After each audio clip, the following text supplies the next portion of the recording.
The following is a presentation of the Mat Talk Podcast Network.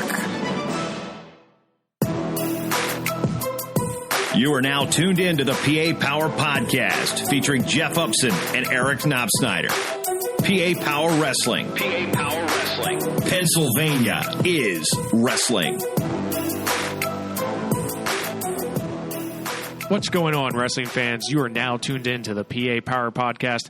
I'm your host, Jeff Upson, joined as always by Eric Knopsnyder. And Eric, the last time we were on the air, you and I kind of went at it a little bit with the weight changes, and nothing's really changed on that front. They still suck, so that's good. But hopefully, we won't be at each other's necks this episode. Yeah, it felt almost like a drive to Super 32 the way we were going at each other that episode. Well, yeah, I mean that was bad because that was politics. So we don't. I mean that was a little bit more heated, but we agreed to disagree. I mean, I think we both agreed that we want to see the sport grow. However, I think the steps that they were taking maybe not be the best. So we have a lot of other things that are going on this summer outside of the weight changes. And a lot of Pennsylvania power, Eric. And, I feel like I've been kind of maybe a little bit more under the radar than most off seasons. I've just been really super busy with my life outside of wrestling. Work is really busy. I've been working a lot of hours there. And I know you are having a new job right now, so you're still kind of getting your footing there. So I feel like we haven't maybe reported on as much as we would like to, but, life happens. Yeah, as you said, we've both been pretty busy, keeping an eye on everything that's going on and trying to stay up with it. But, the wrestling calendar is pretty much year round now. So there's really no time for a break. And Eric, we're also going to have a very special guest on this edition of the episode of PA Power Wrestling. We're going to have Gavin Teasdale on. Of course, He's one of the best from Pennsylvania. We're going to have him on, and he's going to talk a little bit about Penn State and where he's at now. In fact, most people know it, but he's in Iowa, and he's going to talk a little bit about his journey to there and kind of what brought him to that point. So I'm looking forward to chatting with him about that. Yeah, Gavin hasn't really spoken out too much. He hasn't spoken to anyone, as far as I know, publicly about what that transition has been like, why he's at Iowa, how that came to be, all that. So hopefully we can get into all that with him and really shed some light on, where he's been for the past year, not just physically and geographically, but mentally and, what he's been going through.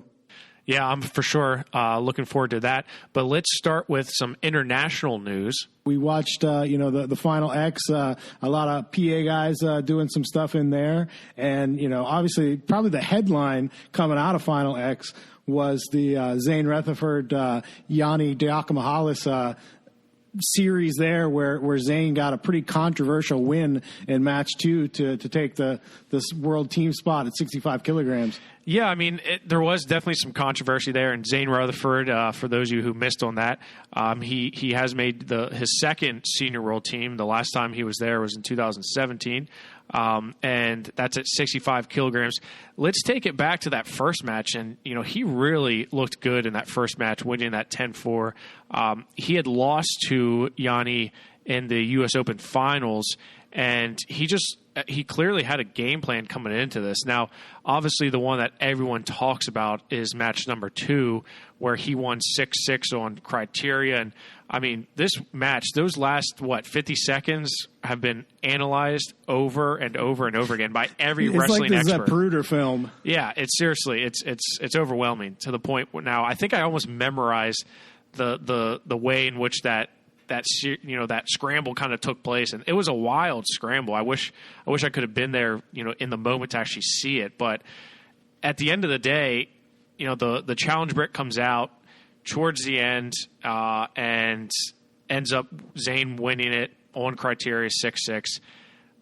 Pretty fluky, and what the main concern what a lot of people had was when the challenge brick was thrown, and people were saying, well, you have the rule states you have to have it thrown between 3 and 5 seconds of the scoring on the board, and the brick didn't come into later, but the position was kind of weird, and the action never really stopped. So, of course, everyone's saying, well, Kel Sanderson and the Nittany Lion Wrestling Club, they get all the favors. So this was highway robbery. Well, and you and I another Super 32 discussion that we had last year was, about freestyle versus folk style. And, there's a large contingent that says, hey, we should make freestyle the national sport and get away from folk style. This is one of the problems that I have with freestyle is nobody seems to understand the rules. I mean, we've got the biggest wrestling announcers and supporters and people who are in the know that can't figure this situation out. I mean, how frustrating is that when nobody seems to understand exactly what the rule is? And now I know Yanni's filed an appeal. There's still stuff going on with it, but it was a crazy situation where, as I understand it correctly, and I won't guarantee that I do, but what I've been led to understand is that the official said 2 for Yanni. The side judge said 2 for Zane, and the confirmation was for 2 and 2, which my understanding is that's not a possibility. It had to be one. You have to agree with either the guy with the whistle or the guy on the side. And instead, they made up their own rule there. So I don't know what happens in that case. And then they did. As you said, that scramble went for another 50 seconds. So it went until the end of the period, and that's when they went back and looked at it. And I don't know if they can go back and look at it that far because the call was incorrect there if he didn't agree with one or the other and instead said, 2 and 2, which wasn't an option. Frankly, there's even after all the discussion and the analyzation and just looking at it over and over, it still seems like there's a lot of indecision as to what should have been the call there and what should have happened. Yeah, you're absolutely right, Eric. And it's funny because I had some casual wrestling fans I was talking about. They were like, I didn't realize there was more than just a ref. There's more than just the mat ref on there. You have side officials that are helping to determine the score of the match. And obviously, if the camera's focused on the match itself, you're not necessarily going to always see the paddles and the side judges actually giving their scores. So you're right. I think a lot of people were unaware of some of the scoring sequences that were happening. So I do agree with you there. When it comes to freestyle and folk style, at least folk style, you understand pretty much what the rulings are going to be. Yanni didn't know he was losing. I don't think. I mean, he obviously he wasn't losing. He wasn't losing on the scoreboard, right. And so that's the problem there too. I thought at the time I screamed at the TV that should have been 2 for Zane, that it wasn't Yanni's 2, that I thought it was Zane's 2. But you go back to it, and this is again one of my problems here is folk style definitely has some issues with its rules and the way things are called and all that.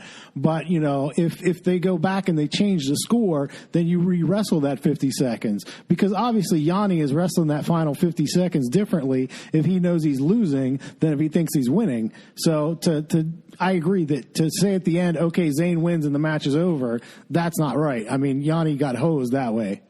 Yeah, I mean, again, this is a lot of indecision and a lot of uncertainty in terms of, like you said, even the highest levels of USA Wrestling are still kind of scratching heads. I mean, you had Kyle Dake, who is, someone who knows a little bit about wrestling and freestyle wrestling specifically, getting on. And obviously, of course, there may be some partisanship in here. He's at the Cornell where Yanni's from, but there's a lot of questions to say like, hey, this is not right. You need to make this right and fix this. And if Sammy Julian, the mat ref's giving 2 for Yanni, and then the side judge saying 2 for Zane, and then the other judge just says, you know what, let's just give them both 2. That.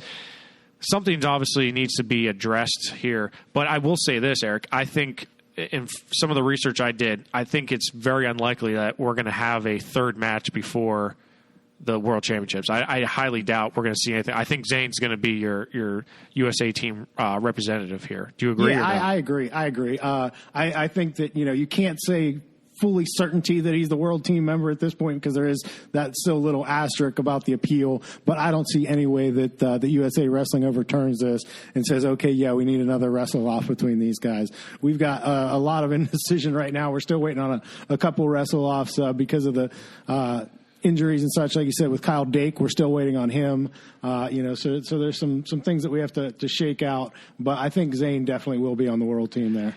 Yeah, I mean, this may be something that while we don't change anything now in the moment or that series, but maybe it's something we look at further to say, okay, UWW and USA Wrestling, you need to get some clarification in terms of like what is actually going on here. that would probably help the fan base and the wrestlers make it seem as though, hey, something's being done about this. We need to make sure that our wrestlers and our fan base are at least educated in the sense that they know what the rules are, I guess. I mean, like any fan, I guess, can read the rule books. That's not. Yeah, but even then, there's a bit of ambiguity. Right, yeah. Sure, right. So, anyhow, Zane Rutherford, let's not diminish the fact that Zane's won a very, very deep 65-kilogram bracket to get to this point. I mean, you look at the guys in that bracket. Jordan Oliver was there. Frank Molinaro was there. So you had some pretty high-level guys that were in that 65-kilogram weight, which were just really, really top-heavy, if you will. But he's going to be your representative here. And how does he do at the World Championships? Last time he was at the World Championships, didn't pan out so well for him. Well, it'll definitely be interesting to see because Yanni, I mean, you could argue that Yanni was wrestling as well as anyone in the world. After his performance in Beat the Streets, where he beat the Indian, who I think was ranked number 1 in the world. Right. To come off of that and the way he was wrestling, the way he had come through everything, and then for Zane to, as you said, make those adjustments and find ways to score there and just a phenomenal performance out of Zane. And so while I'm not sure that maybe he's as dangerous on the world scene as Yanni, you certainly got to say, hey, look, he stepped up, he beat the guy, and he's in a position to at least medal in the World Games. And the difference this time around as opposed to last time is he's been training freestyle year-round now as opposed to in 2017 when he was coming off a folk-style season. So I think this changes things in that perspective that he is pretty much a freestyle-focused wrestler now at this point. So I think that's probably going to help him on the international stage at least. And he's been there before. Whenever you're there and you're there a second time, I think those nerves and everything's kind of you kind of ease into that a little bit better. So I agree. I think he's definitely the guy to keep an eye on here, and he, who knows, I think he could end up winning a gold medal. I wouldn't be surprised if he won a gold medal. I wouldn't be surprised if he goes 1 and 2. It just depends. Yeah, and he will be in Kazakhstan in September. I think that's the 14th through the 22nd, if I'm correct on that. So some great PA representation there. PA guy through and through before Penn State. We've got obviously Penn State has churned out some guys that have done some things on the world level, like David Taylor, who wasn't a Pennsylvanian. But yeah, Zane, a guy who grew up here and, comes from Pennsylvania, and love to see that get the representation there on the world team. Yeah, for sure, Eric. And he's not the only one representing Pennsylvania on the world team. The next one is kind of under the radar, unknown, if you will, Eric. Yeah, and I will admit I did not know the name John Stefanowicz before Final X because, frankly, I'm not that well-versed in Greco, and he wasn't a guy that was a household name by any means in Pennsylvania. You do the rankings, you do the deep dives, all that. So did you know who John Stefanowicz was coming into this? I did, and I hate – I'd like to be cool and say, oh, no, I've never even heard of him. I did hear of him. I've known about him for a couple years now.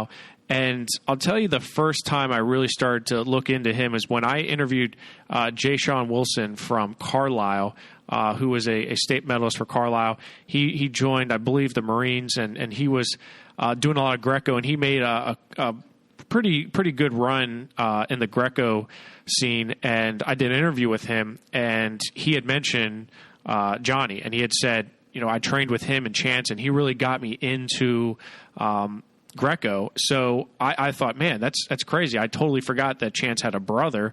And then I did some more digging. I was like, oh, that's right. He graduated from Kenderdale in 2009. But he really wasn't a great wrestler by any stretch of the imagination. He was a regional qualifier his senior year.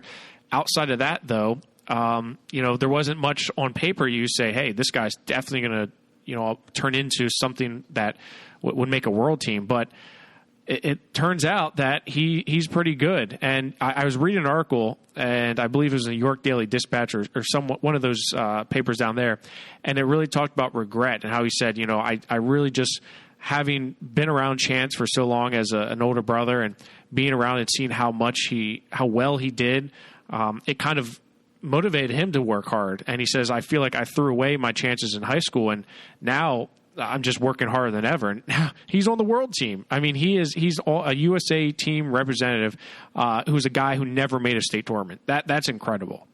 Yeah, and as you said, the brother of Chance Marsteller, who was wrestling royalty in Pennsylvania from the time he was in 7th or 8th grade, and then to have Stefanowicz be the guy who's on a world team is pretty incredible. And it says a lot about him and the work that he's put in to get there. From where you said, he was a regional qualifier, which in a state like Pennsylvania is obviously a good accomplishment in itself.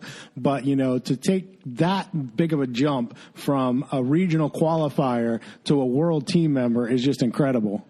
I mean, I don't know if there's ever been a world team member in either classes that never even made their state tournament. I mean, I'd like to do a deep dive into that. Maybe Wrestling Nomad has the stats on that or something, because it's pretty incredible. And he had to beat a 2-time U.S. Open champion in Kendrick Sanders. I mean, he's tough. I mean, he's a guy I knew coming out of high school. He's a guy who's been really solid on the Greco scene for quite a while. So, I mean, he didn't win the U.S. Open. He had to wrestle through it.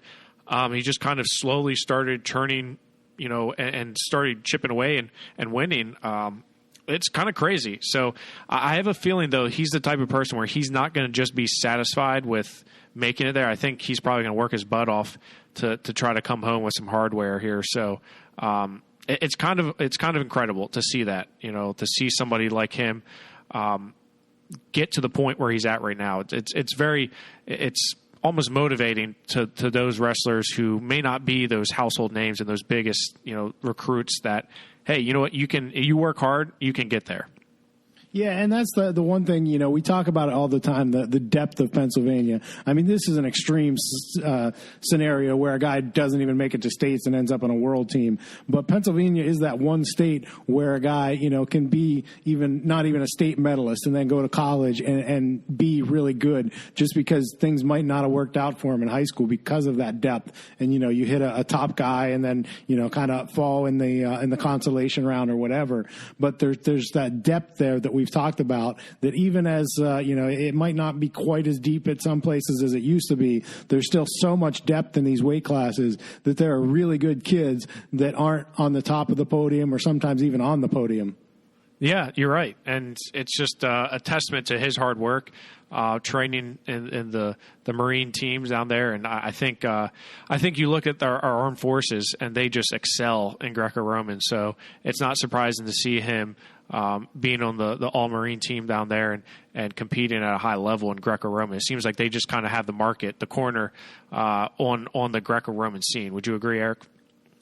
I would. And, unfortunately, as great strides as the U.S. has taken in freestyle and, become a real world power in that, we haven't had that success in Greco. Hopefully we're building toward that and kind of can catch up to the freestyle side there. But right now, we've got some work to do on Greco, and the armed forces, as you said, are kind of one of the leaders there and pushing us there as they have those international styles that they're kind of pushing, and would love to see us continue to make strides there and get some world medals in Greco.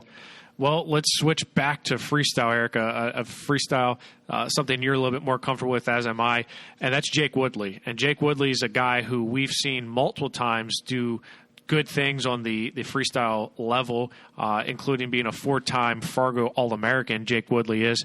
He finished his, and I did a nice little, I call it nice, I guess I thought it was nice. And his dad said it was nice, so I appreciate that, Rusty. Well, okay, that objective source there. Okay, yeah, for sure. But, just chronicling Jake's kind of last couple months here, he lost in a state finals rematch at the NCAA tournament to Ethan Laird. And he kind of had an up and down freestyle season, but I it's funny because when I was writing that, it was right at the time when Bo Nickel announced that he was going to be, or somebody announced that Bo Nickel was challenging for the spot. So, I almost I had to change the title because I said world team, Jake Woodley makes the world team, but then I was like, oh, hold on a second. Bo Nickel called. He wants to wrestle off for that spot. So, I can't tell you how many guys I had to explain this to of why Bo Nickel was allowed to wrestle him off. Bo was born on January 14th, so by 14 days he is eligible for the U23 championships. And people forget he just graduated from college. Like he's not like he's been away from wrestling.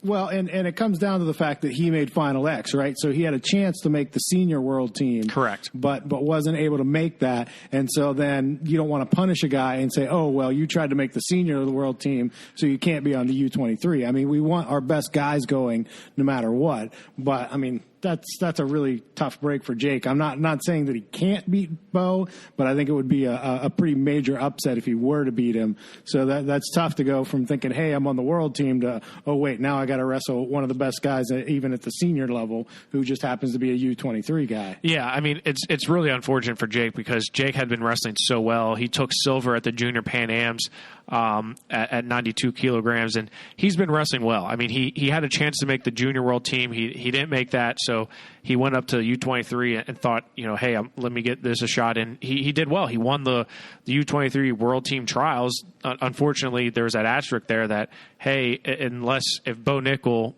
should lose to Jaden Cox, which he did, the fact that he qualified for Final X qualified him for to challenge the U23 spot. Now, it's funny because Ben Askren on his podcast, he had said that Bo should do that.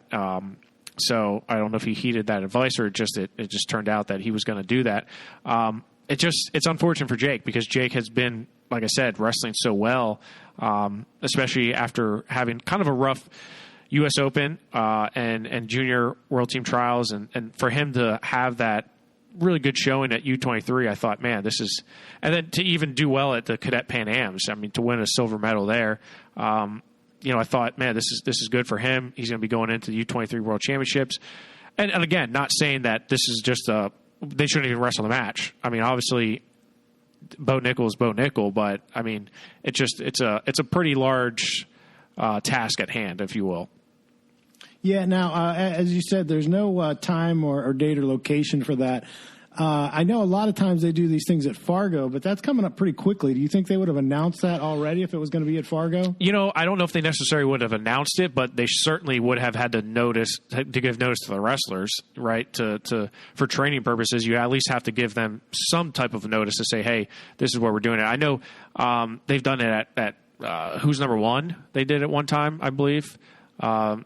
But I think that would be too late this year because you're right. Well, I'm not sure when the under 23 if that's the same time frame, but I think you want to get it decided sooner rather than later. No, I agree, and I would assume that it would be done at Fargo. I mean, that's what everyone's saying that's going to happen at Fargo, but like we said, we still don't know about the Dake match yet either. True. We need to have that decided, and so there's kind of some stuff still hanging up in the air that we'd like to get some dates on, and who knows, even we could end up, as much as you and I don't think so, we still could end up with a Zane Yanni rematch. Yeah, I mean, I think that's unlikely, but you're right. I guess that is still in the realm of possibilities.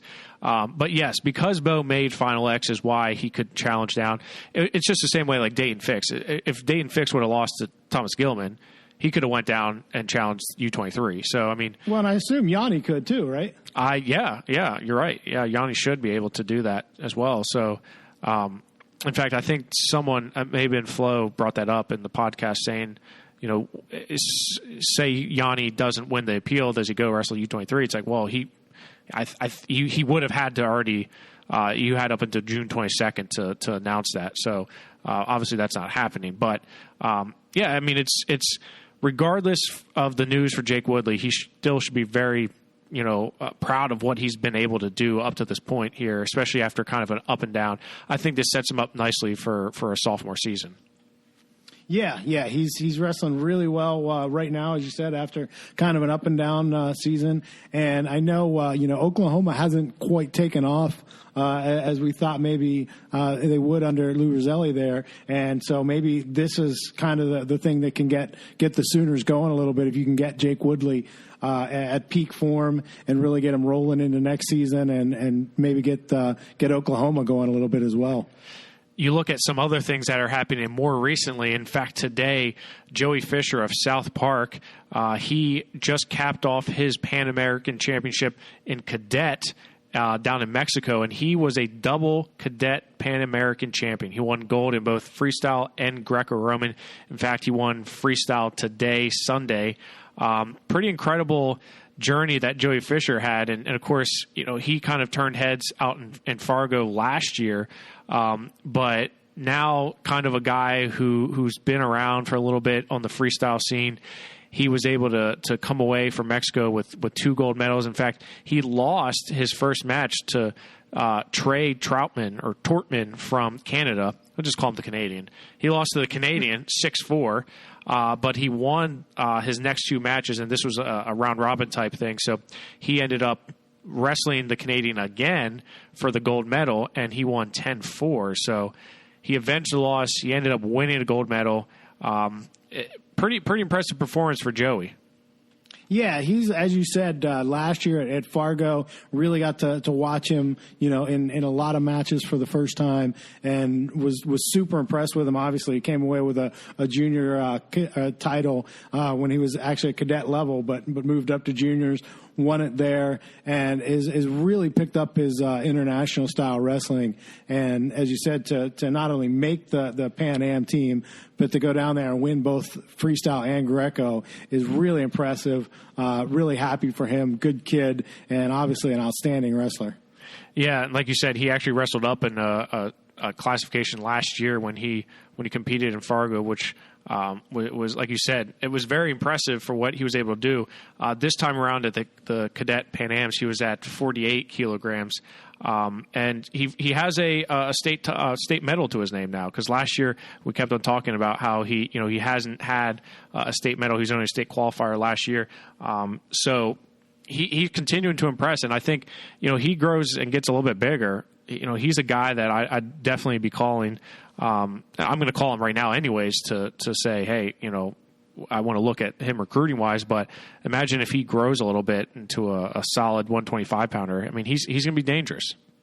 Well, and it's become kind of a trend that it's really hard to find a career 125. So even if he isn't 125 going into college, you get him in the weight room there and get him to where he can be, possibly a 4-year starter at 125 for you. That's a really big plus to have, because so many teams, you bring in a guy, you got him at 125 for a year, maybe 2, and then he's growing out of it, and you're constantly recruiting that 125 class. So if you can get a guy like Joey, who maybe can be a 4-year starter for you there at 125, that can really let you kind of settle down and recruit those other weight classes then, and not have to be continually looking to pour money into one weight class there whenever other guys are moving up. Yeah, I mean, it's tough to predict with different body styles and growth spurts and things like that, but it's safe to say that Joey Fisher is definitely doing well. He finished 4th in the state last year. In fact, he lost to 2 state champions. He lost to Sheldon Seymour from Troy, and then he lost in the 3rd place match to Gary Steen, who had won a state title the year prior. So, he's got some good competition around him, but I think we're yet to see the best of Joey Fisher, and obviously a big congratulations to him down at the Pan American Championships. However, he was not the only Pennsylvania wrestler to go down to Mexico to compete. Tiffany Boblitz, she's now at Wyoming Seminary. She's from the Stewartstown area of Pennsylvania, down in York County, and she took gold in the Cadet Pan Am women's division. She won, I believe it was 2 matches to win the title down there. So even our women's wrestlers, I mean, there's I'm telling you, Eric, with Wyoming Seminary and what they're doing with their girls program, I think we're going to start to see a lot of bigger name girls coming up through here and making some noise out in Fargo and Body Bar and War of the Road, all these different types of tournaments. I think you're going to start seeing a lot more Pennsylvania women doing big things. Well, and we talked about it the last episode that Lock Haven has now added a women's program, and I think that makes a difference as well. I'm not saying that one of the reasons that, or at least one of the reasons that Pennsylvania is widely regarded as the best high school wrestling state for boys is because you've got so many Division I programs in the state that you can look there and say, hey, there's a real opportunity for me to go wrestle at the D1 level, to get a scholarship to the D1 level, and to move on there. And so when you see those opportunities on the boys' side, I think it helps the numbers and it helps people get involved in it. And we haven't had those opportunities at the women's level so far. to very much of an extent. And now that we get some more programs like a Lock Haven, and if we keep adding these teams and keep moving towards the advancement of opportunities for female wrestlers, I think that the sport's only going to grow here. Do you think anyone from the PIAAs listened to our podcast? No, I doubt that they have. Me neither. Pennsylvania, for some reason, I mean, we're like, hey, we're good. We don't need a girls' state championship here. Everyone else is doing it. All the cool kids are doing it, but not us.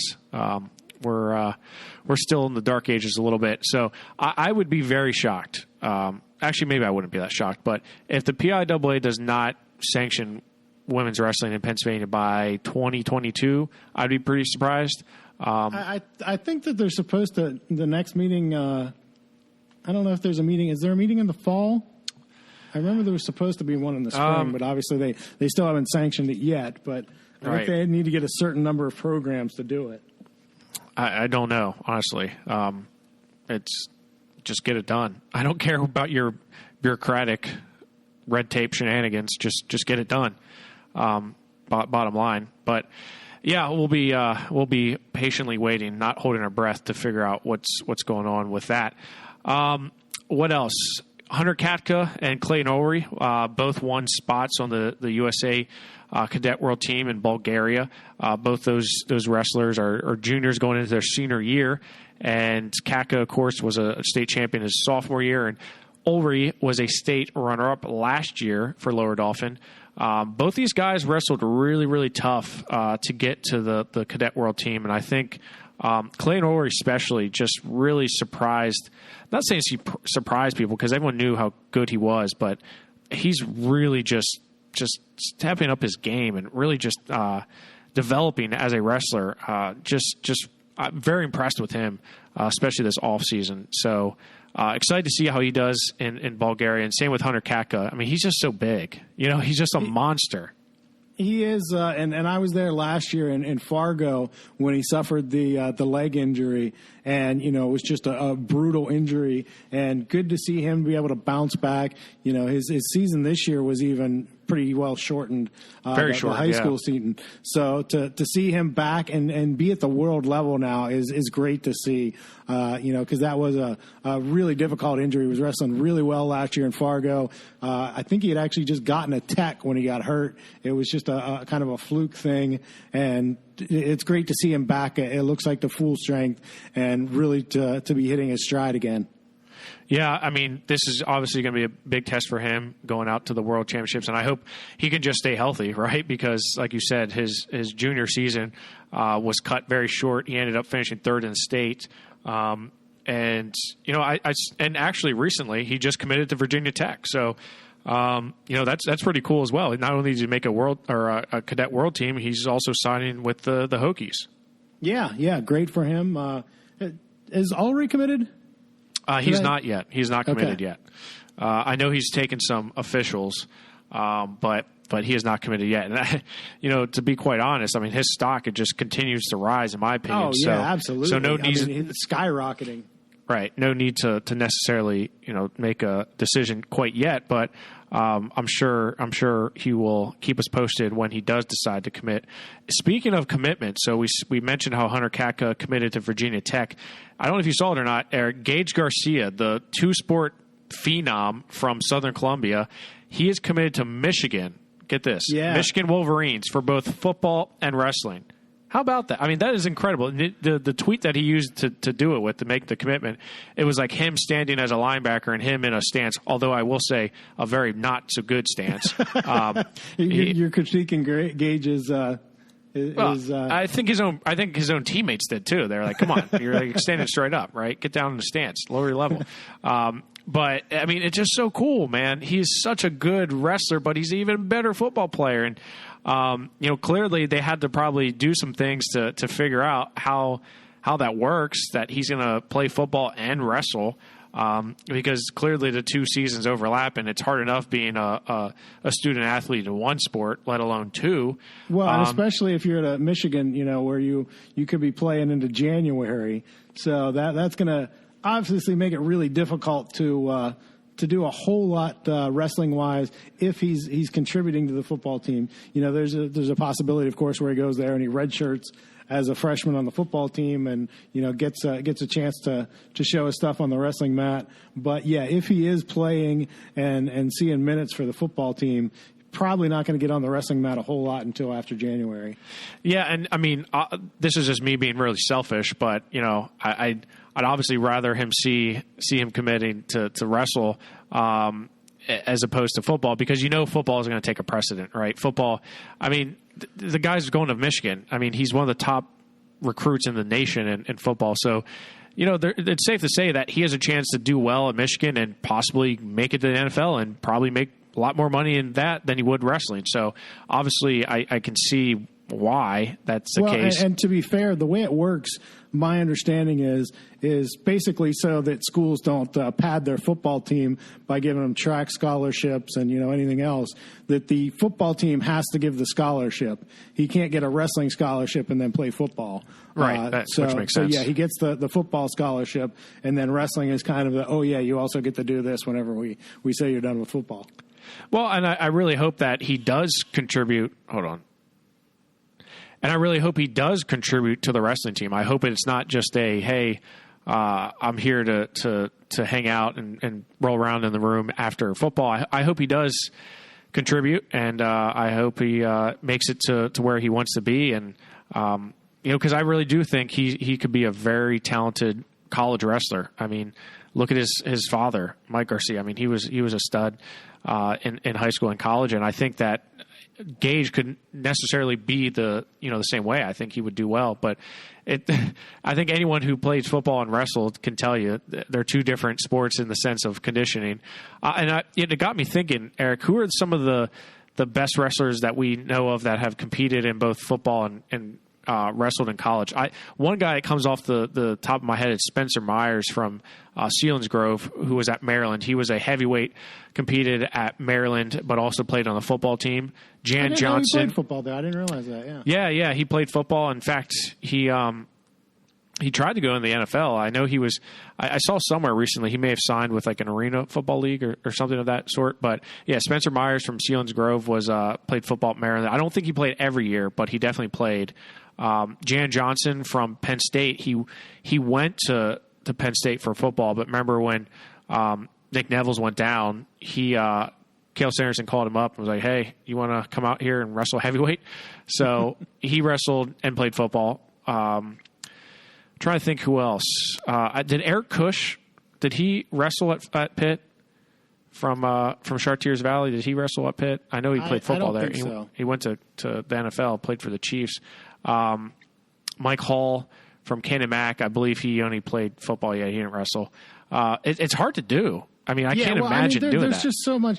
And this is one of the things that, you know, the wrestling season is so long and the football commitment is so big that it's really tough to do both. I mean, it's tough to do two sports of anything in college, but especially those two, you know, where they kind of overlap like that. Yeah, I mean, talk about your body taking a toll. I mean, that's got to be pretty brutal. I mean, after 5 years of football and wrestling, I mean, you're just, man, your body's in a whole different world of pain, I'm sure, and you know, soreness. So, but I really do hope Gage decides. I hope he's able to excel on both the mat and the field here. So, some other commitments that came in. Gage McClanahan from Baldy-Go area. Speaking of injuries, he injured himself in football and then just a missed brutal injury. I mean, he tore up everything in his knee. So awesome to see him getting healthy from that and get a chance to go to a school like Cornell. I mean, that's phenomenal. Yeah, I know Gage was bummed out because he was slated to compete in the Surge, and you know, he banged up his knee. Like you said, he didn't just hurt his knee. I mean, he like broke his knee at like 900 pace. Yeah, it was just done. Your leg's done. So, so I'm happy to hear and see that he's going to Cornell. I hope that he gets back to full strength, and I hope we see him at the Surge. To tell you the truth, I hope he makes his return to the mat at the Surge, if you will. He's going to Cornell, as I mentioned. Hunter Katka to Virginia Tech. Will Betancourt from Mannheim Central is going to Lock Haven. That's a nice pickup for them in the lower weights. Earliest Dunbar from Mercersburg Academy. He'll be going to Penn State. He's a Pennsylvania native. So, and that's just one of many the commitments that have came in recently. And I think I lied to the fans last time because I said I was going to release the top 200 of the class of 2020, and I have not done that yet. I have the list. I just haven't posted it up yet, to tell you the truth, Eric. Like I said, life has really been wrestling for like the first time in my life. Wrestling has taken a backseat to life a little bit. Yeah, it's tough. I think the listeners are used to you lying to them and kind of misleading them. But that's pretty rude, Eric. Yeah, to tell you the truth. Kind of mean. But, yeah, I mean, you're questioning my character now. You're coming at me pretty hard now. You know I'm kidding you, Jeff. I hope so. So, some other things that happened around the state, some coaching changes. Mike Nauman, the father, they call him the Silver Fox. Tyler Nauman's father, Mike Nauman, he actually coached against me when he was at Middletown and I was at Central Dauphin. He's leaving East Pennsboro for Bishop McDevitt, which is kind of interesting because, obviously he has Team Nauman Wrestling Club out that way. And Bishop McDevitt lost Dean Shields, who was Chase Shields' father. He stepped down this past couple months, and Mike Nauman's coming in. That's a big pickup for Bishop McDevitt to have a guy like Mike there. I think he did really well at Middletown, whereas they weren't necessarily power until you had those guys coming through. He just did really, really big things out there. So I'm excited to see how he does at Bishop McDevitt. He still has guys coming back like Tyler Martin. So also Mike Ottinger from Parkland. If you remember him, he was a state champion from Parkland, went on to Central Michigan. He's stepping down as Parkland's head coach. He was there for 2 years. So Parkland, that's another team there, that's just done really well in the past. They made it to a few state finals in the team tournament. So Parkland's kind of been, up and down a little bit since then. So I'll be excited to see who takes over there, to District 11 power that is in a crowded district with Northampton, Nazareth, Easton, and a team called Bethlehem Catholic. I haven't heard of them much, but that's a big opening there. So have you heard of any other coaching changes, Eric, around the state? No, those are the ones that I've kind of seen. And I just wanted to ask you, how big is the Nauman move? You've got Bishop McDevitt, which is a non-boundary school. They can possibly have guys coming in there. How big is that to have a guy who has a big club like Team Nauman and has a lot of guys from a lot of different schools? Bishop McDevitt's already been a power in AA. Does this move them forward even more to where they're really a legitimate team threat?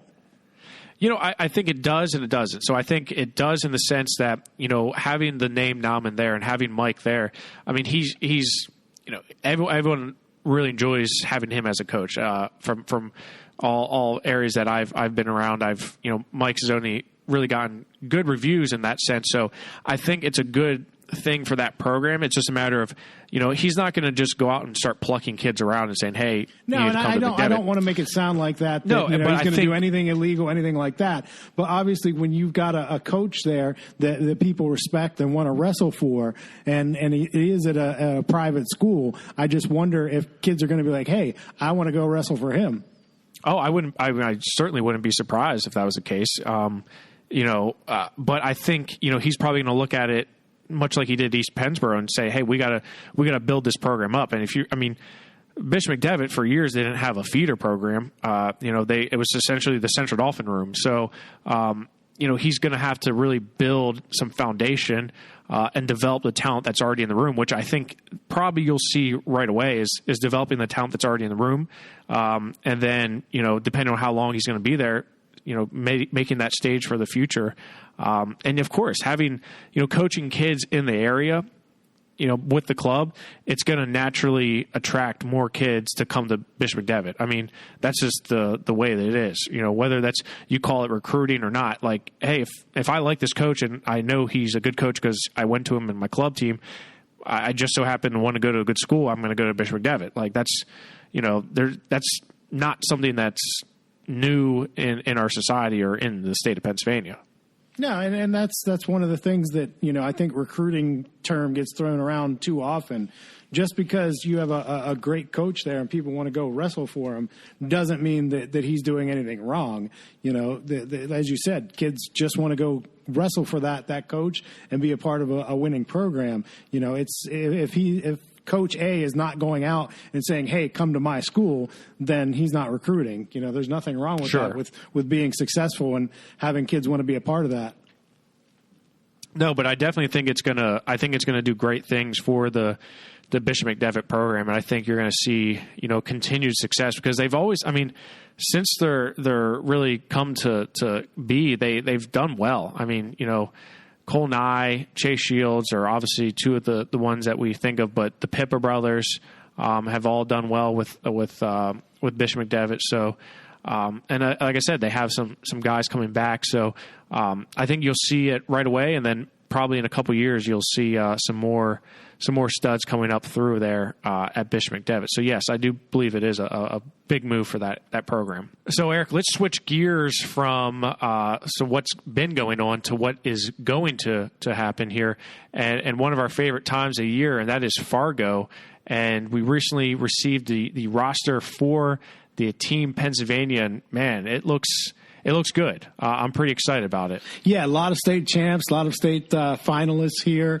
Some guys that have already really been successful at Fargo. So quite a few big names on this Fargo roster for Team Pennsylvania. You look at the 16 and under cadet division, and there are some names that I kind of went through and highlighted and thought that they could do pretty well here. We've seen some guys throughout the recent years do well at the cadet level. Carter Strachey is one of them. We've seen do really well here. And I'm thinking that we're probably going to see some other guys, especially in 2019, do well. I'm looking at 100 pounds and looking at Mac Church. He's going to be competing at freestyle 100 pounds. He's he'll be a freshman at Waynesburg, and I think he's going to be pretty solid when he comes up through. Another guy I'm looking at is Dylan Chappell. Not a whole lot of freestyle and Greco, or he's only wrestling in freestyle, but not a ton of those results because he's more of a funky kind of wrestler. But I'm very curious to see how he does, as well as his teammate. And of course, Dylan was a state runner-up last year. He'll be competing at 113, but his teammate Alejandro Herrera Rondon, he's competing at 132. I can't believe how big he is. What has he been eating? He was at 113 in March, and now he's at 132. Yeah, two-time state champion, and he's up a little bit, and he competed down the Disney Duels and took a few losses. In fact, he lost to Caden Cassidy, of Bedford down at Disney Duels, and so he's probably getting adjusted to the weight class. Some other guys I had noted here: Levi Haynes from Biglerville. He's going to be competing in both freestyle and Greco at 113 pounds. Jackson Arrington, your boy, up in Forest Hills area, he'll be competing at 120 in freestyle. Very curious to see how he does, as well as Rocco Welsh. Rocco finally getting there. You remember him, right, Eric? Oh, yeah. Surge guy. Surge guy was a surge runner-up, and he'll be competing as an eighth grader. As an eighth grader, right? We'll see if we can have one of those this year, but he's competing at 120 in freestyle, so really excited to see how he does. Overall, a lot of talent there in those lower weights. Do you have anybody else in the lower weights that I skipped over? Finn Solomon. Yeah, Finn Solomon, too. Well, that's a given, right? That's one of my favorite wrestlers. Yeah, a lot of, as you said, really the lightweights are where all the guys jumped out at me in the cadet, I'm not saying that there aren't good upper weights, but there aren't the really proven names in the upper weights that we see, except for one Colby Franklin, of course. He's done pretty well at Fargo already. Yeah, Colby Franklin's one of them. Lenny Pinto, man, watch out. Lenny Pinto's a freaking stud. I would not be surprised to see Lenny Pinto finish very high on the podium in Fargo in both freestyle and Greco. You can take that to the bank. He'll be competing at 170. I'm also really looking forward to seeing Eric Gibson and Grant McKay. This is a guy who Rob Waltko, he's a North Allegheny guy. So I keep on hearing about Grant for a long time now. So he and Eric Gibson both competing at 152. As I mentioned, Lenny Pinto at 170. Nick Feldman, who's competing for Malvern Prep, he's going to be a stud. I think he's one to watch as well. And as you mentioned, Colby Franklin, he's succeeded on the Fargo stage before as a runner-up. So I think he's going to do pretty well again in 2019. A couple others. Jared Kessler from Connellsville, a guy to watch. Tate Nichter, a couple of these guys. And then Max Stout, obviously his brother had such success last year winning a stop sign at Fargo. See how he can do out there as a cadet. You go up to the 16 and under in cadet women's. I look at Ava Bayless from Reynolds, now at Wyoming Seminary. I think she's going to try to do what she did last year and get to the top. And you were able to kind of witness that firsthand, Eric, and you think she'll be able to duplicate that? Yes. I mean, Ava is kind of tried and tested and been through all this before. So, yeah, it definitely wouldn't surprise me at all to see her go out there and bring home a stop sign. Lily Scherer, I think she'll probably do well as additionally. And, the thing that I love about the women's 16 under is, you get a lot of newer names there you may not be familiar with, but this is where you kind of get your start and you kind of make a name for yourself. This is where Val Baker and the Walker sisters, they did. And so I'm excited to see how our 16 under cadet women will do here as well. Let's go up to USA Juniors for Pennsylvania. And right off the bat, I like Sheldon Seymour for Troy. He's competing in both freestyle and Greco at 113 pounds. Same with Gary Steen from Reynolds.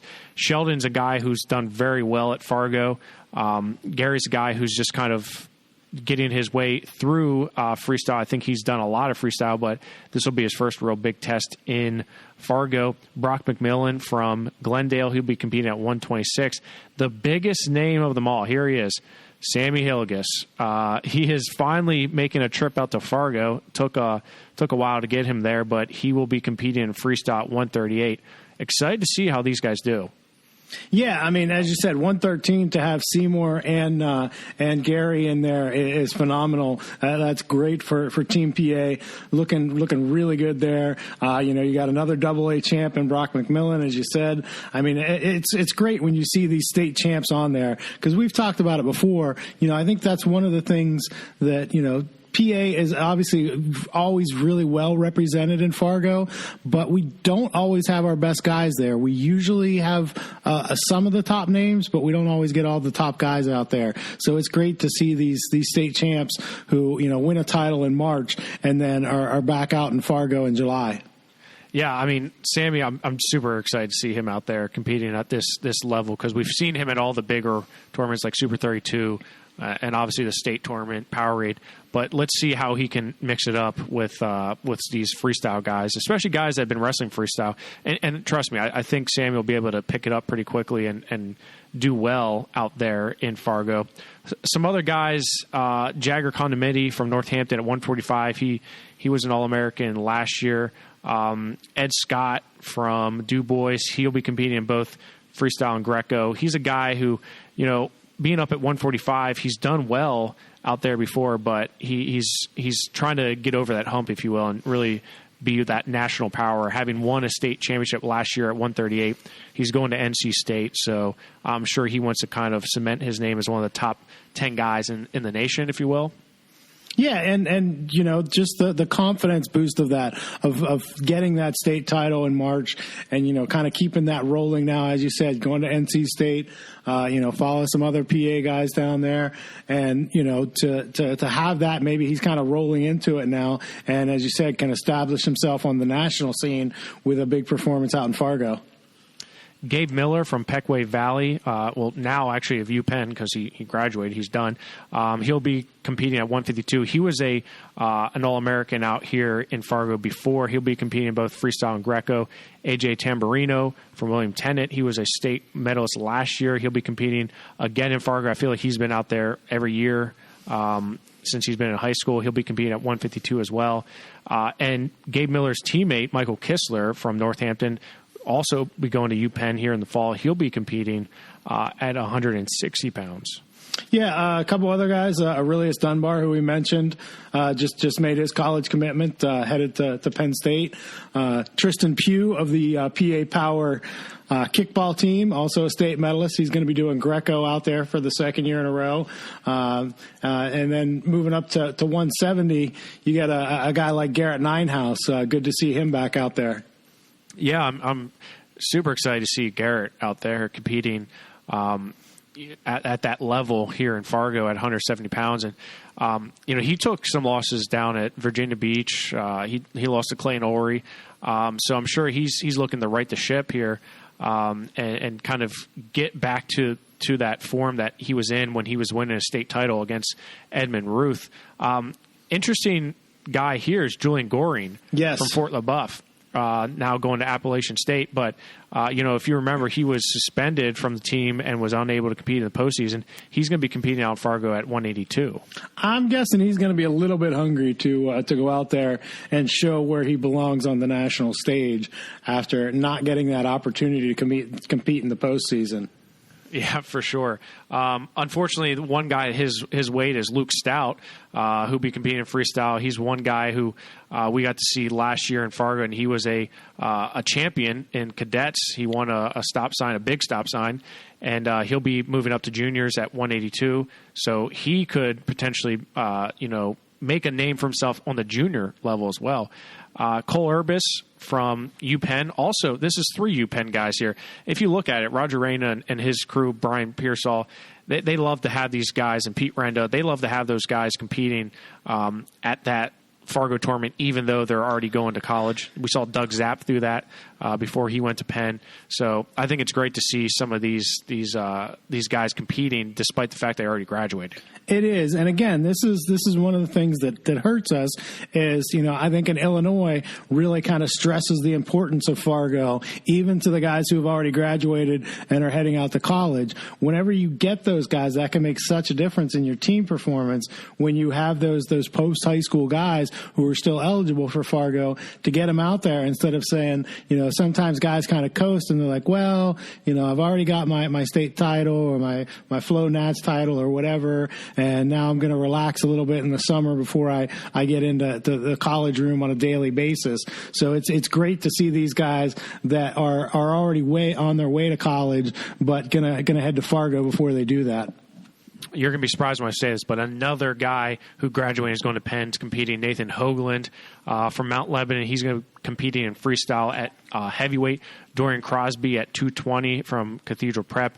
And your boy, Eric, Colby Whitehill. Colby Whitehill from Brookville. He's going to Clarion. He's going to be competing in both freestyle and Greco at 285. Can your boy win a national title here? I'm not sure what's still out there. I mean, heavyweight has been brutal the past couple of years. There's been so many good heavyweights coming through the high school ranks recently.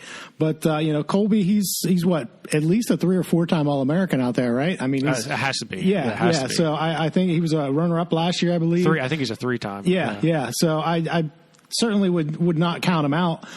He's going to have to wrestle really well, but he's been out there before. He understands the situation. He knows what the big stage is like. So I definitely wouldn't put it past him. Let's go finish out our Fargo preview, if you will. Not really a preview, just going through the rosters, but in the junior women's for Team Pennsylvania at 112, Caitlin Walker. She's going to be competing at 112. Montana DeLaunder from the Gettysburg area, she's going to be competing at 112 as well. Some other girls that I mentioned earlier is Tiffany Boblitz, who's now at Wyman Seminary. She's going to be competing at 152. So again, some quality wrestlers here in the women's division, and most of them have Wyman Seminary ties here. So I think we're going to see big things from most of the females out there in Fargo as well. Yeah, still not the roster size that I'd like to see. You'd like to see three girls at every weight. Not seeing that yet, but the state hasn't gotten behind it, or at least the PIAA hasn't gotten behind it. I mean, the USA Wrestling Pennsylvania chapter has done a great job of promoting the sport and really pushing it, and I think that's starting to show dividends. But still, until you get that PIAA certification, I think that we're going to trail in numbers, and we may have some really good girls there, but we want to get that depth and keep pushing pushing it. And, that's going to come once we get that certification. So, Eric, that's going to wrap up our look at the Fargo tournament coming up here in July. Oh my gosh, it's almost July, Eric. It's hard to believe. Yeah, I know it's flying by. Fargo coming up here soon, and before you know it, it's going to be time for the Surge. It almost is. It almost is time for the Surge. Of course, you can register now for a spot in the Surge on the arena, the Flow Arena. If you go on there and you look under November, you'll see the Surge by PA Power Wrestling. Go ahead and register for a spot to compete and prove it come November. Let's switch gears. Let's switch gears now, Eric, and let's move on to a special PA Power Podcast interview with Gavin Teasdale, a guy who everyone should know, right, in wrestling, unless this is your first episode, and then you're in for a doozy here. Good first episode to pick. But Gavin Teasdale, of course, a 4-time state champion from Jefferson Morgan, went to Penn State, and now we're not really sure where he's at and what he's doing, so we're going to get him on the line, and we're going to talk to him and figure out what's going on with Gavin. Gavin Teasdale, Gavin, thanks for joining us. And Gavin, a lot's been said about you and kind of what's been going on. You're obviously, you ended your career at Jefferson Morgan, a 4-time state champion there. You go on to Penn State. Now, I mean, for those of you who know you, Gavin, obviously you've had to fight some demons in your life, and you've had some ups and downs. But I think, obviously now is the time when you kind of can set the record straight a little bit in terms of what you went through. Talk a little bit about your time in high school, maybe your senior year, and going into moving on to Penn State. What was that like for you, and kind of where were the things that came up to you and kind of caused you issues? Yeah, I mean, we're starting in freshman year, that up-and-coming freshman, and there's a lot of hype coming in your freshman year. So, I mean, living up to it really wasn't the issue because we did a lot of duels back then. I mean, cadet duels, we done team PAs, we done Virginia. We did the best of the best tournaments, so it prepared me for high school wrestling when I got into ninth grade. And I really wasn't thinking about 4 state titles or being like undefeated, because if I go out there and compete in every match, I knew that I would eventually accomplish what I wanted to. So that's pretty much freshman year. It was the most smooth sailing year. Sophomore year, it's probably like my best year. I would go as far to say it was definitely my best year. I mean, I tacked my way through like the state tournament. I mean, and then going from my sophomore year into my junior years where I just really didn't care. It was kind of, I did whatever, and I kind of went my own way, went away from my coaches, and just started kind of living the life what you probably wouldn't want your kid to live. Like, as far as going into every single match not in the right state of mind. And when I mean not state of mind, like your body's giving out, your brain's telling you to do something that your body's not responding to while you're out on the mat. And knowing that you have 3 periods, and to the point where the stuff that you're doing off the mat is affecting your wrestling. Knowing that you can only go 2 periods with 2 bursts, and then taking an injury time rating. I mean, if you had watched my match my senior year, I lost 2 times, right? I lost 2 times my senior year. And it wasn't, they beat me fair and square. Yeah, they beat me fair and square. I'll give that to them. I mean, you saw the match. I have 2 losses on my freaking high school record. But those could have been easily preventable, or I guarantee I would have gave myself a lot better chance if I wasn't doing stupid stuff, because I really didn't have any passion for sport, nor that I care about it anymore. It was just, I didn't want to, I was having some fallouts with my coaches back at there at Jefferson, so I was just holding a lot of grudges, and I had like a lot of anger in me that I had to address. I had to address it, and then those habits, like I said, smoking weed, all that stuff. I mean, everybody does. I thought everyone does. I mean, I did it out of me first, and I did it a lot. But there's other ways to approach life. There's other ways to approach life, and wrestling's not the main part of your life. And now I'm realizing that and just building. And that kind of, after your senior year at Jefferson Morgan, we saw you compete in the Dapper Dan and doing well there. And it seemed like you were just ready to close that chapter and move on to the next one. But it seems like some of those habits may have carried on into Penn State, and where it really caught you and it kind of bit you in the rear end. Yeah, I mean, even in the Pittsburgh match against Pat Glory, I mean, I went out there, don't get me wrong, I may have won that match, but I was dead afterwards. Right. I was puking after that match. Right. It wasn't because I was it wasn't because my wrestling wasn't good. It was because my mind wasn't good. And then everything I was putting in my body at the time, I was probably wrestling on 40-50%. Right. 40-50%. And that's just stupid. That's stupid because you're giving the opponent the advantage right there. You're giving them an advantage.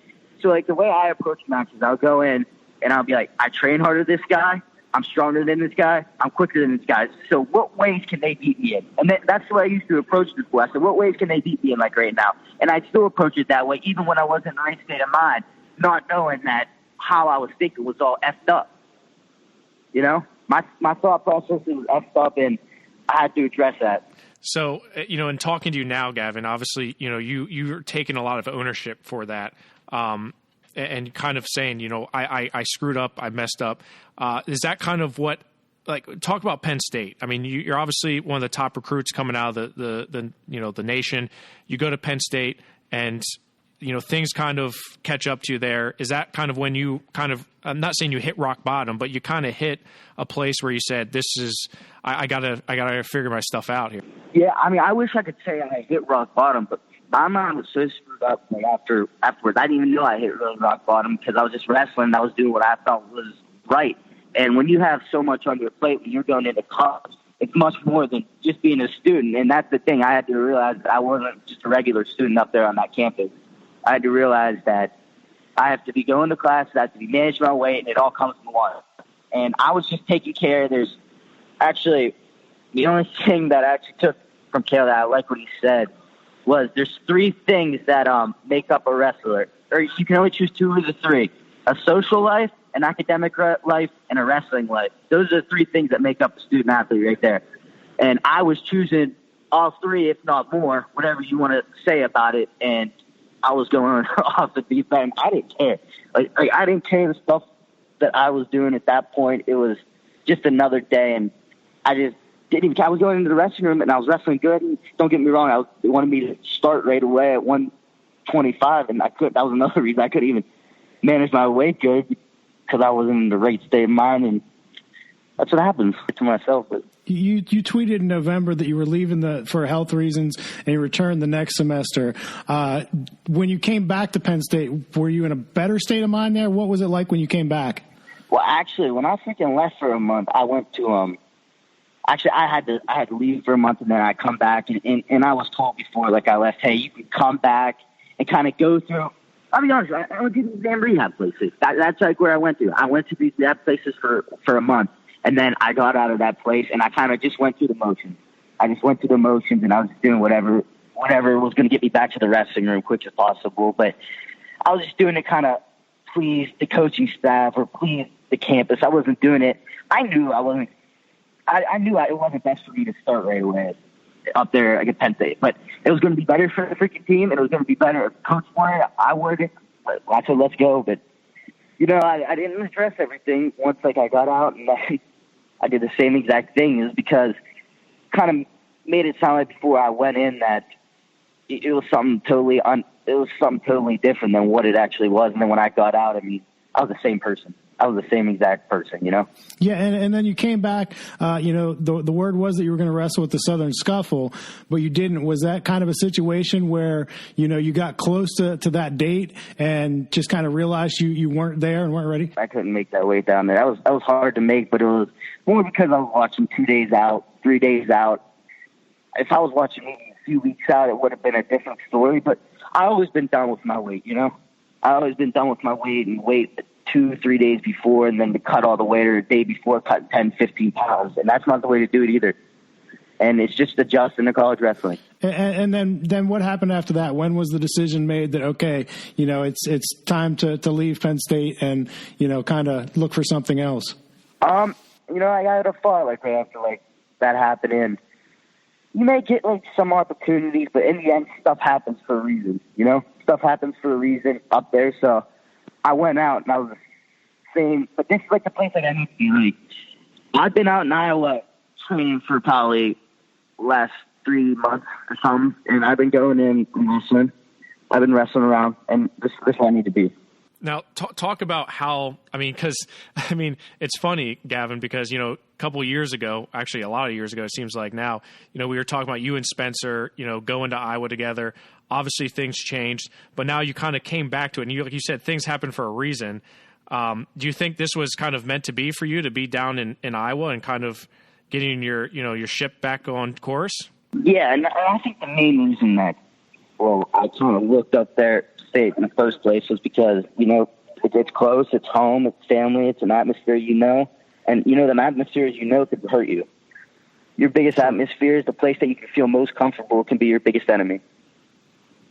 And I just didn't like, some styles help up there. You really don't know about Penn State style until you're up there. I know hope some dudes like Mark Hall and all them other wrestlers up there, but they're not good for dudes like me because I need hands-on. I need a hands-on type of coach that is there to the thick and thin and just passionate about the sport, cares about you, not just on the mat, but cares about you as a man, And is that something you talked about, sometimes the familiar isn't good? Is that why I know there was a lot of talk about the possibility of, going to, a Pitt or a West Virginia or going with Kerry Cole out to Campbell? Was that something where it's like, hey, I want to get away from some of this and get out, to something different, to Iowa, where you're kind of far removed from what had been the familiar? Yeah. Well, you kind of see how college coaching works, and you can see the ones that are that are straight and they're honest. They're real honest with you. So what they tell you, they're not going behind your back and telling you something else. I like when someone tells me what I'm doing wrong right to my face and that are honest about everything. The coaches that I have out here, there's nobody better in the country.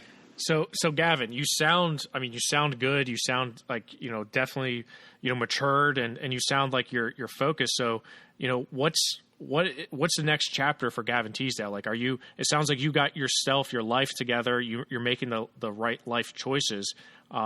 What's the future hold for you, Gavin Teasdale?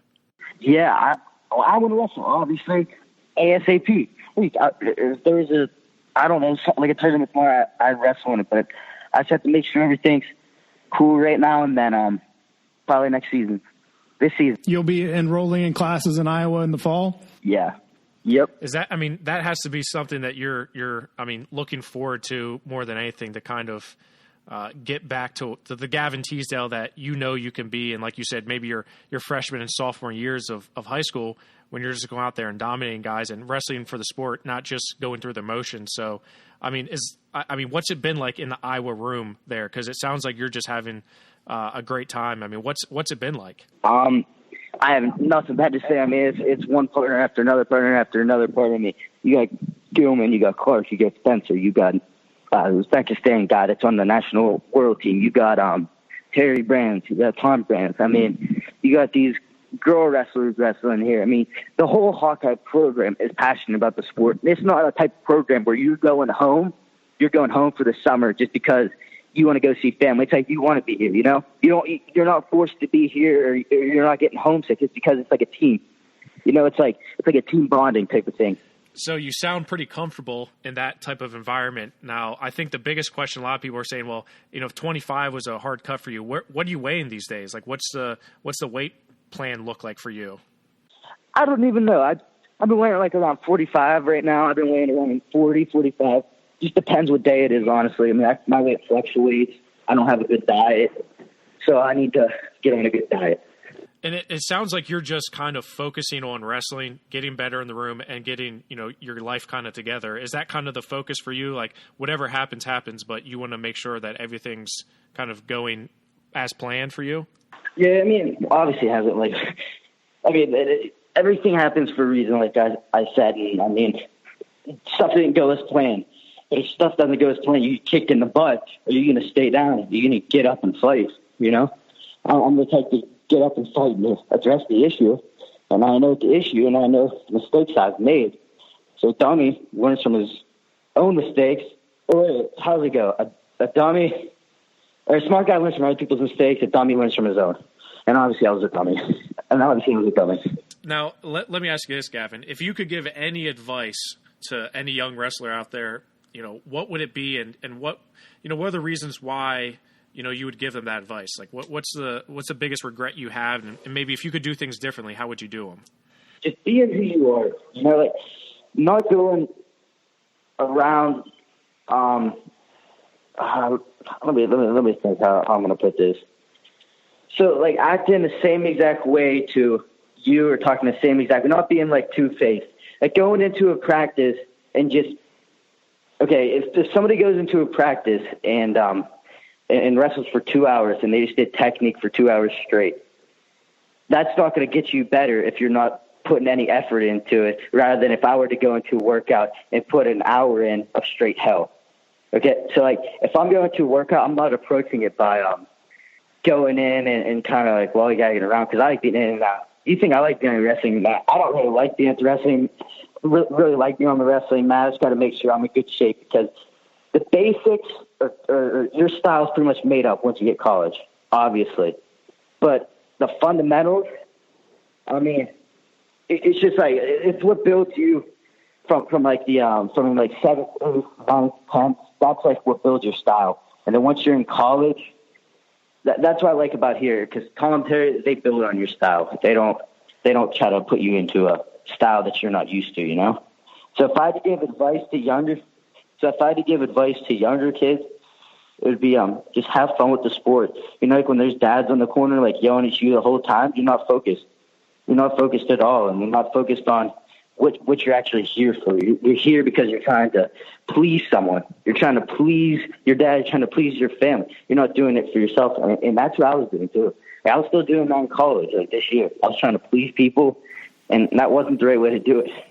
How do you get past that? How do you said you didn't have the love for the sport. You didn't even like it at times. How do you regain that, and what got that back for you? Just people kind of motivate me, have the right people in your corner, surround yourself with the right people.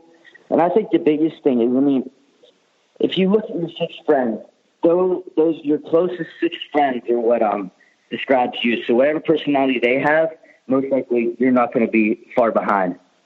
And that's like the way I looked at it, because I was surrounding myself with the wrong people too. And I was getting myself caught up in this stuff I have no business being caught up in, and then trying to explain it, lying your way out of it, So, you can look at it a few ways, but that's kind of the way I look at it. Well, Gavin, I think it shows a lot of maturity on your part to own up to that, to those mistakes. And, I've known you for a while, and I see a lot of bad things in my normal life. And, I think you just kind of owning up to that and saying, look, it's on me. I made a mistake. I made several mistakes, and I'm trying to put that behind me and kind of live a better life. I think that's motivation for a lot of people. I think a lot of people look at Chance Marsteller and see his story and see how he's kind of turned the corner, and he has a family now. I think kind of along the same lines, you can kind of inspire wrestlers that are looking up to you to say, hey, you know what? Don't get caught up in the off the mat stuff and trying to be cool and fit in, and because it's going to come back and bite you eventually. So yeah. So I appreciate you sharing that with us, and I think I appreciate the fact that you're kind of trying to help those younger generations as well. So yeah, I appreciate it. So, Gavin, I think this is a big time for the Hawkeyes. Obviously having Spencer down there, Max Murin, a lot of these guys that you kind of grew up with in Young Guns. Like you said, it's kind of like it's a home away from home, but it's a family down there. So I'm sure it helps having familiar faces like Spencer and Max in that room with you. Yeah, we get each other better the whole day. We motivate each other, and that's like what I mean with surrounding yourself with good people. You go into practice every day. If they're not trying to put you down, they're trying to bring you up, trying to get you better at the sport. It's not competitive where he's trying to beat you in and you're trying to beat him. And no, he's going in and helping each other. Have you addressed it all? Do you have any idea yet where your eligibility lies? Like, will you be able to do you know if you'll be eligible to wrestle next year, what the situation is? Oh, yeah, I got 4 years eligibility. 4 years eligibility. It was like a medical year. I need to get my brain checked out, I guess. I guess that's what medical worthy is. I wasn't sure how the Big Ten, Big Ten to Big Ten school transfer. I know that, obviously Suriano faced that, was originally supposed to sit out a year. All that paperwork and stuff. Yeah, the transfer, we had to go to the compliance office and get everything situated with Penn State. Then they got to let you out of your national letter of intent, and then you got to get enrolled, and just one thing after another. Well, so a lot of paperwork. And if it makes you feel any better, Eric says my head needs checked out all the time. So don't I take can tell it you personally. something. I'm not going to be the type in 20 years down the road. You're not going to see me in a desk. You're not going to see me in a desk in a room in a office. That's what I mean. I like more hands-on. I'm not going to be in an office type of work. All right. Well, hey, my profession, that you don't have to sit in an office, so you can be pretty hands-on too, Gavin. So, yeah. We look forward to it. We look forward to seeing you, especially down in Iowa. Eric and I are definitely planning on coming down to see the Hawkeyes because they're hosting some big matches next year. So whether you're wrestling or not, I think that's irrelevant. I think I think your fans in Pennsylvania, I think they just want to see you, being in a good place in your life. So whether that means you're on the mat wrestling or not, I think most people just want to see you succeed in life and do well. So, you have a lot of support here in Pennsylvania. And we just wish the best for you, Gavin. Hey, I appreciate it. I wish the best for you too. All right, Gavin. Well, again, we appreciate it and look forward to seeing you soon. Okay. Yep, I will. I'll see you. Thanks again. Gavin. Yeah. Good luck with All PA right. Power too. Tell all them wrestlers that don't get it. Thanks, Gavin. Appreciate it. Well, Eric, what more can you say? I think it takes a big man like Gavin to kind of own up to those things. And, I feel, obviously I see a lot of bad stuff on my job and working as a cop. I see a lot of people make a lot of bad life choices, but, it takes a special kind of person to actually own up to them and say, you know what, I screwed up. So, I hope that Gavin is in the right place mentally and physically, and I think he's owning up to those things and kind of taking the blame for that and knowing that he controls his own destiny. So I'm happy to hear that he's in kind of the right state of mind. Yeah, I think you hit the nail on the head there, and I hope that Pennsylvania wrestling fans, I know everybody wants all our guys to stay home and compete for Penn State or Pitt or Lock Haven or whomever it may be. They kind of sometimes turn their back a little bit on the guys that go out to Iowa or someplace else. But I hope that everyone just gives Gavin the support and says, hey, look, get your life straightened out, get what you need to do, be where you need to be. If that's in Iowa City, then so be it, and be the best that you can be and kind of live your best life out there.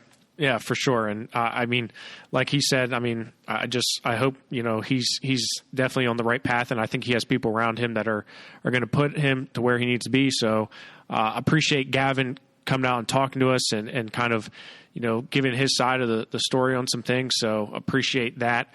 Eric, we've got a lot coming up though. We got Fargo, we got some news with the Surge, we got the Surge coming up, we got kickball, we got a lot of fun stuff coming up here. So, you should probably keep it pointed to PA Power Wrestling. I know we haven't been around a lot this off season, but listen, we're trying. Yeah, we're gonna hopefully do some regular podcasts, get some more updates going, and keep everybody tuned in as much as we can to what's going on in the wrestling world. For sure, absolutely, and it doesn't happen without your help and your support. So spread the word about the PA Power Wrestling podcast. We're looking for sponsors as well. This doesn't just happen. We need some sponsorships. So if you're interested in sponsoring the PA Power podcast or any of our ventures on PA Power Wrestling, you can email us at jeff.upson@papowerwrestling.com and inquire. But Eric, we're moving forward, and thanks again for Gavin Teasdale for stopping by the PA Power podcast. And Eric, until next time, keep it classy, wrestling fans.